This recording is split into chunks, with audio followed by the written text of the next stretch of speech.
দেবী, তোর পায়ের কাছে থালাটায় কিন্তু ওটা দুধে আলতা নেই, ওটা তোর বরের রক্ত।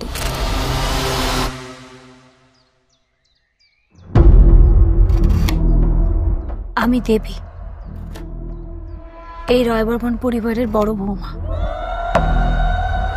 আমার ইচ্ছেতে আমি বিয়ের পিঁড়িতে বসেছিলাম এই বাড়ির বড় ছেলে রুদ্র রায়বর্মনের সঙ্গে। কি সুন্দর দেখাচ্ছে তোমাকে রাই। কি করছো রুদ্রদা? তারপর কি থেকে যে কি হয়ে গেল আমি কখনো ভাবতে পারিনি জানেন। আমার বিয়ের পর কাল রাত্রির দিন আমার জীবনে এত বড় একটা ঝড় নেমে আসবে, আমার খবরটাই এরকম। আমি যতবার কারোর সঙ্গে সংসার পাততে চেয়েছি, সেই আমার ছেড়ে চলে গেছে। জানেন, আমার না মনে হয় এই পরিবারের সবাই আমাকে আমাকে আগে থেকে চেনে, আমাকে আমাকে আগে থেকে জানে আমি কে। কি চেনা লাগছে? আমার মনে হয় এই পরিবারের।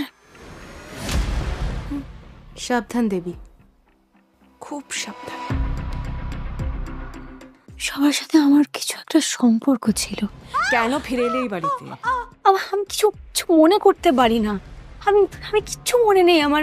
আমি আগে কে ছিলাম আমার তা কিছু মনে নেই। আমি বলেছি, আমি সব সার্থকী বাবুকে বলেছি কে খুন করেছিল। এটা আপনি আমাকে একটু জেনে বলতে পারবেন? আমার না খুব দরকার। সবাই এবারে ভাবছে আমার কপালের জন্যই নাকি ওদের বাড়ির ছেলে ওদের ছেড়ে চলে গেছে।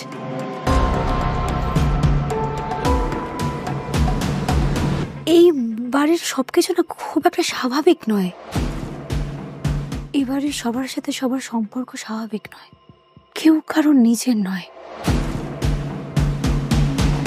আচ্ছা, দেবী কি পারবে এই রহস্যে ঘেরা পরিবারের রহস্য ভেদ করতে?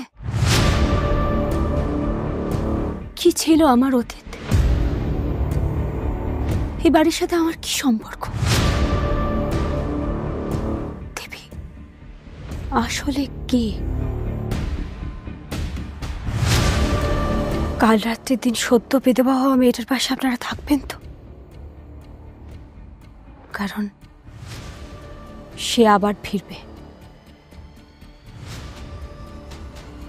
দেবীর আগমনে নিধন হবে এবার পূর্বের কিছু অসুর। অপেক্ষা করবেন, দেবী আসছে।